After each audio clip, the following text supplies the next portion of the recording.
என்னென்னு பார்க்குறீங்களா, மஞ்சள் பூசணிக்காயோட சீடு தான். இதை நல்லா கழுவிட்டு வெயிலில் காய வச்சு எடுத்துக்கலாம். இந்த மாதிரி உடையணும், அந்தளவுக்கு நல்லா காஞ்சிடணும். இதை நான் செய்யலான்னு வச்சுட்டே இருந்தேன். பட் அம்மா செஞ்சு தந்தால் நல்லாயிருக்குமேன்னு சொல்லி கிட்டத்தட்ட 1 மந்த் ஆயிடுச்சு. அவங்க வரப்போ செஞ்சுக்கலான்னு அப்படியே வச்சுருந்தேன். சரி, அம்மா வந்திருந்தாங்கன்னு சொல்லி செஞ்சு தர சொல்லியிருந்தேன். அதுக்காக தான் வறுத்துட்ருக்காங்க. இது நல்லா ட்ரை ரோஸ்ட் பண்ணிவிட்டு, நல்லா ட்ரை ரோஸ்ட் பண்ணுறப்பையும் நல்லா அது வந்து வெடித்து கீழே விழுகும். அந்த ஸ்டேஜில் வந்து இறக்கி வச்சுக்கோங்க.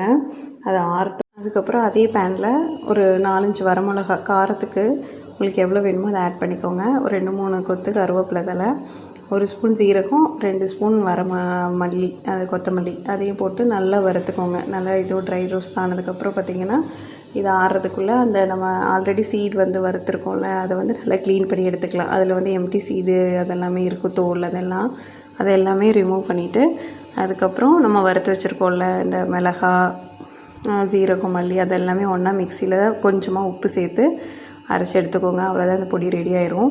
அது பார்க்குறப்ப கொஞ்சம் கட்டி கட்டியாக இருக்கிற மாதிரி இருக்கும். அது நல்லா உடச்சி வச்சுட்டுக்கோங்க. நல்லா உடச்சிட்டு நல்லா ஆறுனதுக்கப்புறம் ஒரு ஏர்டைட்டில் வந்து கண்டெய்னரில் வந்து ஸ்டோர் பண்ணி வச்சிட்டிங்கன்னா வந்து சூப்பராக இருக்கும். கண்டிப்பாக இதை வந்து ட்ரை பண்ணுங்கள். டேஸ்ட்டு செம்மையாக இருக்கும்.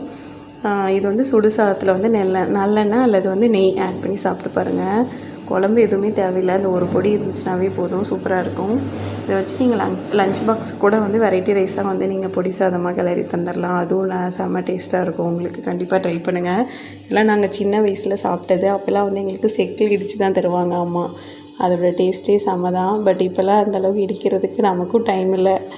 கண்டிப்பாக இந்த சீடு உங்களுக்கு கிடச்சிச்சின்னா இந்த ரெசிபி ட்ரை பண்ணுங்கள். சூப்பராக இருக்கும். ரொம்ப அதிக நியூட்ரிஷன் கொண்டது மஞ்சள் பூசணி. ட்ரை பண்ணிவிட்டு எப்படி இருந்துச்சுன்னு கண்டிப்பாக கமெண்ட் பண்ணுங்கள்.